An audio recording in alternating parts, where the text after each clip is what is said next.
Hi there, I'm Raiven French with the Red Carpet Report here at the Linwood Theater talking to the cast of the act. Hi, Jeff, how are you? I'm good, how are you? Pretty good, thank you. Thank you for joining us today. So, I don't know if you can put this in a small layman term, but what is the process, the beginning process when you're about to compose? You know, I want to get inside the characters, and I want to experience what they experience, and I want to try to turn that into music. I want to feel what they feel and be able to express that as a support in music. So one of the first things I want to do is read a script and figure out what I think the emotional context of the story is. In this particular case, it was very easy to do that because the emotional context was delivered to me in the form of this story, which is, you know, the love of a mother and the love of a daughter, and how twisted that can get. And that really drew me right in right away. So then you're reading first. At what point do you have any visual? Well, after they're done, you know, after they finished shooting that first episode, they started sending me scenes, and I started seeing what it was going to look like. You know, you really don't get an idea as to what it's going to be until you see a final cut, or at least a first whole cut.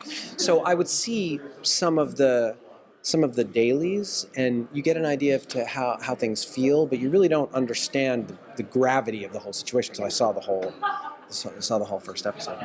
With a show that has some, I guess, somewhat darkness, but then there's so much vulnerability as well, and her innocence, how do you put those two together? Well, you know, what I tried to do is I tried to play a little bit more of the innocence. I tried to play more of her innocence rather than Mom's sort of descent into darkness. You know, I feel like, you know, I feel like Patricia's character was deeply, deeply unwell, like deeply flawed and deeply messed up. And, you know, that led her down this path of, you know, destruction of the relationship between her and her daughter, even though she actually probably felt in reality that she was doing the right thing. Right.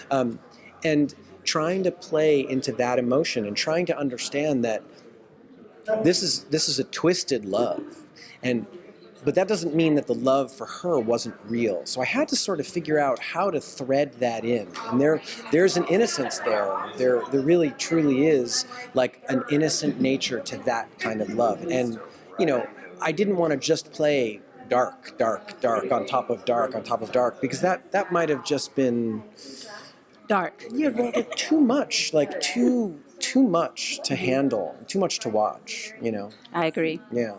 So when it's all over and you see the finished product, how do you, as a composer, how do you feel about your work? Well, you know, in this particular case, I'm really proud of this particular work, you know, because I really feel like we found the balance between telling the story, the emotional content of the story, and then playing into the deep, dark well of despair that is between these two characters, you know. And I really wanted to find that place, and I didn't know if I could. Honestly, I didn't know if I could. I talked to Nick early on about the story, and he told me what the story was, and I did some research. I read the original article that it was based on, and sort of did some research into what actually happened between the two people. And, you know, I kind of came back to him and I was like, dude, what are we doing? Right. It's really deep. And he's, you know, I trusted Nick to guide the process in a way that was a meaningful storytelling. And that was the thing, like there was a lot of trust for me in him as a filmmaker to try to navigate that. It's a difficult path because it could have very easily gone completely off the deep end. And then I don't know what we would have had, you know, I don't know what we would have had, but there was this delicate balance that I think we achieved. And I'm super proud of that. I enjoyed it as well. Where do we hear you next? Wow. Okay. So next, I just finished a film called it was called Pale Blue. It's no longer called Pale Blue. It's called Lucy in the Sky, which it stars Natalie Portman and John Hamm. That I think will be coming out sometime at the end of this year. I don't know. We're just finishing that up now. Star Trek Discovery will come back next season, and I'm starting on the 4th season of Fargo coming up. So there are a few things coming up. Okay, I'll be listening. Thank you so much. Okay.